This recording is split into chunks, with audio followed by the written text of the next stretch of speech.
Good morning, welcome to my channel dream nation. আর আমি তোমাদের সাথে দেবার্চন। আজকে একটা স্বপ্ন পূরণের প্রথম ধাপ নিতে চলেছি। আর সেই স্বপ্ন পূরণটা হলো আদি কৈলাস ওম পর্বত রাইড। আজকে মে মাসের 15 তারিখ 2026 বাড়ি থেকে বেরিয়ে পড়লাম আদি কৈলাসের দিকে। আর আজকে আমাদের ডেস্টিনেশন বারাণসী। মোটামুটি 4:30টার সময় শুরু করেছি আমার বাড়ি রাজপুর থেকে এই রাইড। আর প্রথম স্টপ নেব মন্দিরতলায় পার্টনার সৌরভ দা অপেক্ষা করছে। সেখান থেকে দুজনে আবার শুরু করব বারাণসীর দিকে। আজকে আমাদের রাইড 700 কিলোমিটার। মোটামুটি গুগল ম্যাপে যা দেখাচ্ছে 13.5 ঘন্টা লাগবে। আশা করা যায় 14 ঘন্টার মধ্যে আমরা বারাণসী পৌঁছে যাব।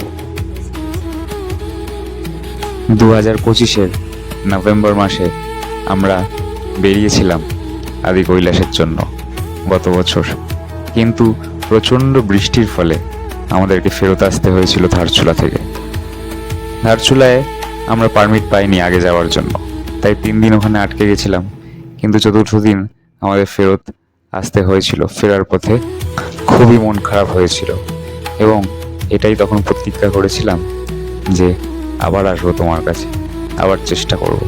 এইবার হয়তো পারলাম না, আমাদের হয়তো কিছু ভুল থেকে গেল যার জন্য তোমার কাছে পৌঁছতে পারলাম না, কিন্তু হে ভোলেনাথ আবার আসবো তোমার কাছে। তাই আগামী 6 মাসের মধ্যে আবার একটা রাইড প্ল্যান করলাম আদি কৈলাস ওম পর্বত। এবং এই 6টা মাস প্রত্যেকটা দিন শুধু এটাই মনে হয়েছে যে আমার তরফ থেকে কি কমতি থেকে গেল যে আমি পুরো রাস্তাটা অতিক্রম করতে পারলাম না। আমি পারলাম না আদি কৈলাস ওম পর্বত অবধি পৌঁছতে। আমরা এখন একটু দাঁড়িয়েছি আজাদিন ধাবায় ব্রেকফাস্ট করার জন্য। এখন বাজে 6:45, তো খুব খিদে পাচ্ছিল। তা ভাবলাম যে কিছুক্ষণ দাঁড়িয়ে ভালো করে খেয়ে খিদেটা মিটিয়ে তারপরে আবার এগোবো, লম্বা টানবো।